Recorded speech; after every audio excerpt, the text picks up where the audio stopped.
For 7 years, I was working undercover as a spy, and I needed to know how to manipulate, how to live and operate without ever being detected, and how to collect secrets. Okay, I've got so many questions.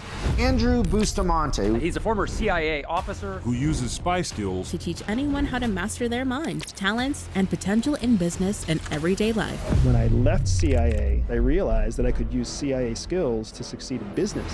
One of the first things you should want to learn is how do I know if I'm being lied to? As an example, bad liars.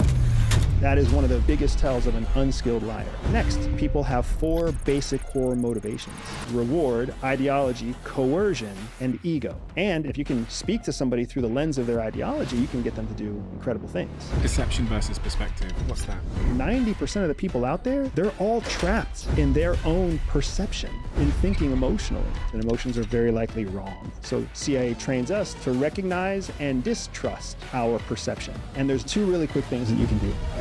Next, SADRAT. It's an acronym. And all of our marketing, all of our human interactions falls into the same SADRAT process that I learned at CIA, because the human condition is so predictable. So SADRAT stands for, and it's the reason my company has grown 300% every year for the last 3 years. I want to know more. Was there any situations where you felt your life was at risk? What do you think about what's going on at the moment with geopolitics? Do you think we're already engaged in a form of World War III? And then why are you going to try and leave America in 2027? It's absolutely crazy to me that so many of you have decided to watch our show, and so many of you have decided to subscribe to our show. We now have 5 million subscribers on YouTube, which is a number that I just can't comprehend. And it's a dream that I absolutely never could have had. We started the Diary of a CEO just over 3 years ago now. And in my wildest expectations, we might have had 100,000 subscribers by now. So you can imagine how shocked I am that so many of you have chosen to tune into these conversations every week and spend some time with us. So thank you. And I made a deal with you. I made a deal that if you subscribe to this show, that we would continue to raise the bar. And in 2024, we're going to raise the bar like never before. I've been working for the last 9 months on a surprise for all of you that have subscribed to this show, and I'm very excited to deliver that for you. The production's going to change. We're going to go even further with our guests, and we're going to tell even more global stories. So as always, if you appreciate what we're doing here, the simple, free favor I'll ask from you is to hit the subscribe button. Let's get on with the episode.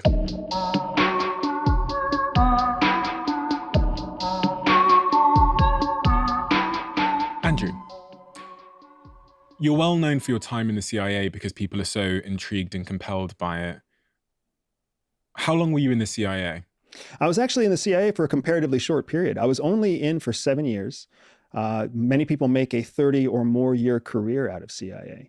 So it was really quite a small blip in terms of my overall life. I wore the US military uniform for 7 years before that as well. So 14 years total spent in service to the United States. And what is the CIA? So the CIA is the United States' intelligence, foreign intelligence collection platform. Their primary agency deemed with collecting foreign secrets that have any kind of impact in American national security. So if you think about it, there are multiple what's called intelligence agencies in what's known as the intelligence community, or the IC. CIA is just one of those 36-ish community members in the IC. However, it is the one charged with centralizing all of the intelligence collected, hence the Central Intelligence Agency. So it's the hub in a large wheel of intelligence collection. Is that what a spy is? Is it the same thing as being a spy?